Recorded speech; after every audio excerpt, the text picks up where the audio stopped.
So my project is looking at how can communities in the Pacific Island sort of region, how can they build resilience to climate change without being dependent on the traditional forms of development aid, so government or external organisations like NGOs.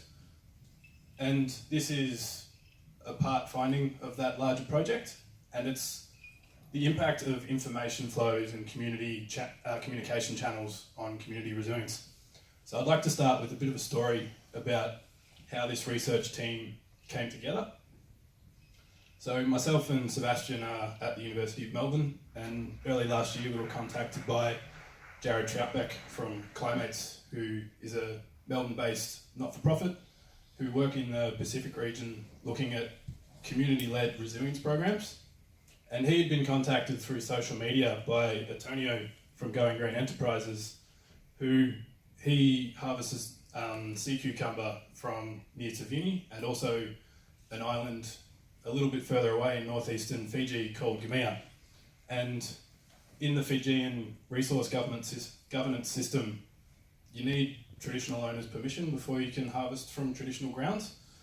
And so through that process of gaining permission on Gumea, Antonio came to understand some of the climate challenges these communities were facing.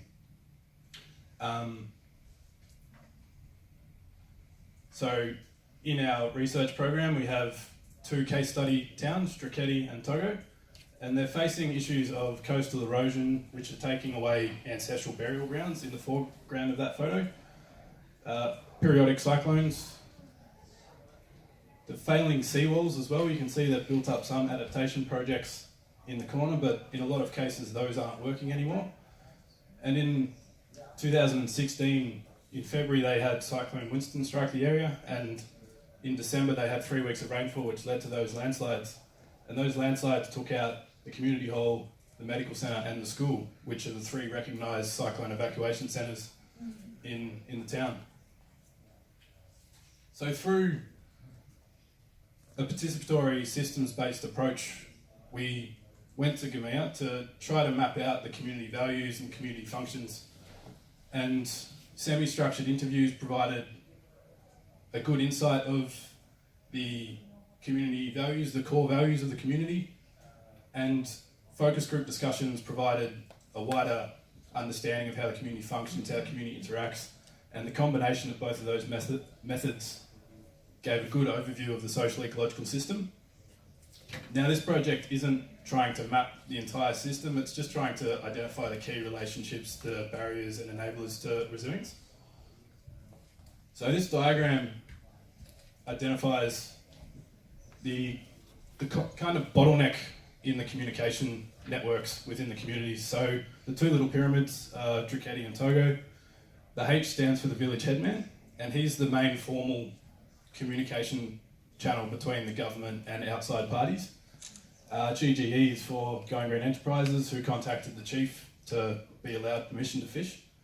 And so the communication channels, the effectiveness of those channels rely heavily on that one person's capacity to translate community issues to the government and government issues to the community. And the interesting thing about this project is that the way it started, that project team development is kind of a really novel solution to that problem. You've got outside organisations that can bring new ideas, innovation, new income opportunities within the social ecological system, and in doing so can release some of the pressures on that bottleneck of communication that the village headman struggles with. And the new ideas and the innovation provide an avenue for the community to become better capable of anticipating, preparing and rebuilding from shocks and stresses, and in doing so becoming more resilient. So as I said, this is a part of a larger project. It will finish at the end of this year, my part, and next year they'll be looking at sustainable livelihoods with my supervisor, Sebastian Thomas. Thank you.